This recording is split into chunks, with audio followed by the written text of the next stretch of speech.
Hello everybody. Next up we play host to Doncaster Rovers in the fourth round of the FA Cup. Just because nobody can attend unless they're related to the owners, kick-off is at 3 p.m. on Saturday. TV coverage is by virtue of the BBC on something called Red Button 1, which is a new one on me. Good luck with finding that then. The guys on Eyes Up Mother Brown will be trying to get the name of the teams right on YouTube, as usual. Doncaster Rovers then. They're not having too bad a time of it in Division 3, or League Bloody 1 as some marketing executive named it after a particularly long lunch. They currently sit in 4th place with 39 points from the 20 games played so far.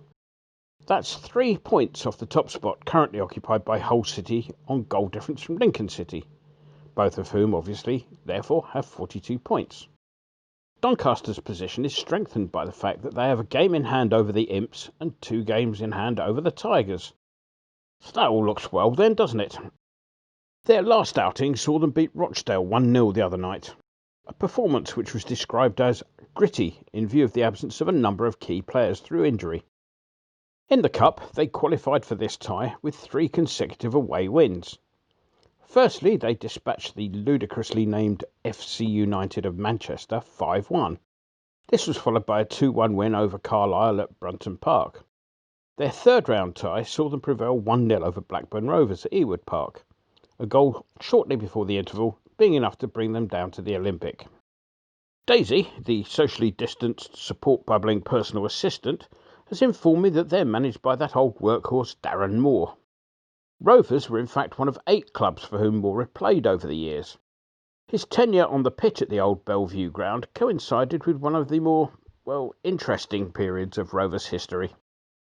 Those of you who know a bit about horse racing will be aware of a chap called Ken Richardson, the owner of a Findus lasagna in waiting called Flockton Grey, which was involved in a ringing scandal. A 25-year ban from the GGs was Mr. Richardson's punishment.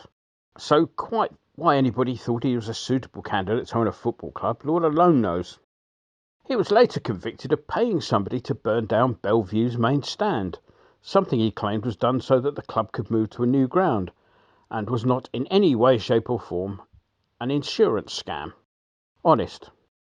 In an echo to our old Daft Crime of the Week feature, the bloke who actually set the fire left his mobile phone behind, which was something of a clue, even for South Yorkshire police. More recently, Moore spent some time in charge at another of his former clubs, West Brom. His sacking in 2019, when they were well placed in the Championship, raised numerous eyebrows at the time, so it was good to see him back in work a few months later at the Keep Moat. On the pitch, goalkeeping duties have been split this season. Stoke City loanee Joe Busick has 10 league appearances under his belt, but has yet to feature in the Cup. In fact, they've used a different keeper in each round so far. Lewis Jones featured in the FC United of Manchester match. He seems to be the more junior of the custodians on the books, his other appearances being confined to the EFL Trophy. Joe Lumley, who older readers may remember better as Purdy, was in place for the trip to Carlisle. However, his spell at Doncaster was a short-term emergency loan deal, and he's now returned to his parent club QPR. The third round saw the appearance of another loan signing in the form of Ellery Balcombe. He's in until the end of the season from Brentford. He's likely to be their choice twixt the sticks on Saturday. They have joint top scorers in the form of Ben Whiteman and Fedri Okenabiri. Whiteman won't be appearing, having left for Preston for £1.6 million last week. He'll be missed not just for his goals, he was also the skipper. Okenabiri is one of those players who's been capped by England at C-team level, one of those nice little oddities we like around here. He's got a decent record at international level too. 4 goals in 5 appearances and a 3 Lions shirt is not to be sniffed at. The injury situation meant that central defender Joe Wright was pressed into service at Rochdale, coming on for a few minutes at the end. Moore admitted that it had been a risk given that the player was still recovering from an injury that had kept him out of contention the previous weekend, so they will be hoping there's no ill effects from that.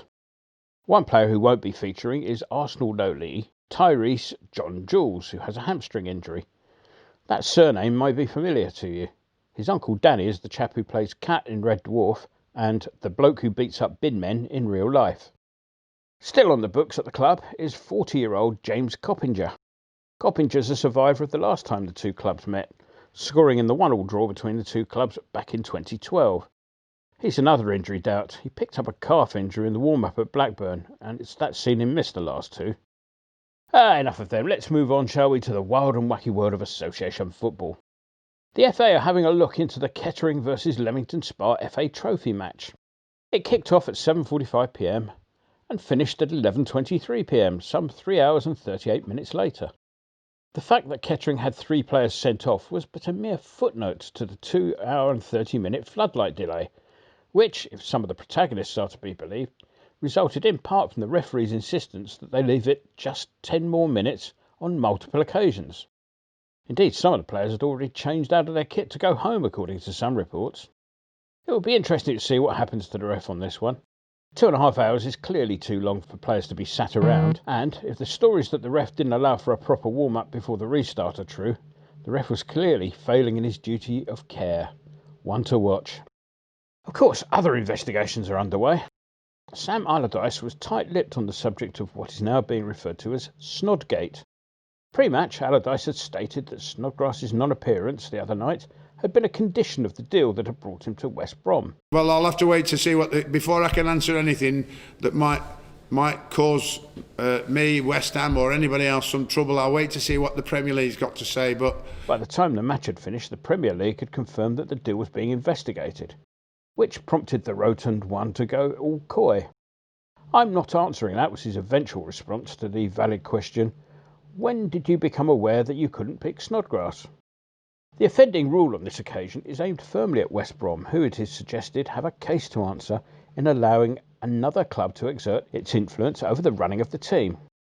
In the event that any action is taken by the league, if I were our legal team, I'd be doing something useful with my life for once and asking the Premier League why that particular rule only seems to apply to certain clubs. The match itself had the right result, although we suffered from second-half syndrome. We never seemed to be fully switched on straight after the interval. However, we didn't panic and we simply pressed the reset button, setting about our business as we'd done in the first half. Bowen did superbly for his goal, the replay showing the clever turn of his body. If you have the misfortune to watch BT Sport regularly, you'll be aware that ex-referee Peter Walton steals a living by being the ex-ref pundit's go-to to explain refereeing decisions. Walton's stock in trade is to perform verbal gymnastics to justify whatever decision is given, no matter how blatantly wrong it is. You know the score. Peter, it looks like Salah dived and the ref had a clear look at it. Yes, Gary, there was no contact and it was an obvious dive, but since Oliver was in a good position, he was right not to give it. Well, Walton was at it again the other night. Souček got a kick in the box, which looked like a penalty at first sight. The replay showed that it was indeed a spot kick. However, Walton was in magnificent form, somehow managing to argue that not only was it a penalty, but also the decision not to award it was correct. Whatever BT are paying him is far, far too much. On the injury front, we're now down to just the one, that being dear old Arthur, who will be getting a bit lonely in the Carroll Dyer wheelchair suite at Rush Green. That being the case, I'd expect our starting lineup to be fairly similar to that which faced Stockport. The Antonio question is one that needs to be considered. He looked knackered by the time he was taken off towards the end of Tuesday night. He could do with a rest, but that leaves us with, well, no real strikers. The lad Odebeku, who's continually been touted as a potential answer to our lack of front men, wasn't part of the bench on Tuesday, suggesting that maybe he isn't considered as being quite as ready for the Premier League as some are suggesting. Of course, this being a cup game, one would expect him to be there or thereabouts at the weekend, so he may get a first start. Prediction. Well, as with all these matches against lower league opposition, there's a danger of overthinking the process and second-guessing your own prediction. Any normal analysis of the game based on the relative strengths of the teams would point to a home win. But the old cliché of the cup being a great leveller would temper such predictions, with the added ingredient of our history in such matches leaving a lot to be desired over the years. On the other hand, they do have their injury issues, and, nice as a cup run is, there must be a slight eye on the prospect of promotion, which may make the temptation to rush players back a little easier to resist. So with that in mind, the £2.50 I was going to send to Kettering towards the cost of some fuse wire will instead go on a relatively close home win. Let's make it 3-1 to us then, Mr. Winstone. Enjoy the game.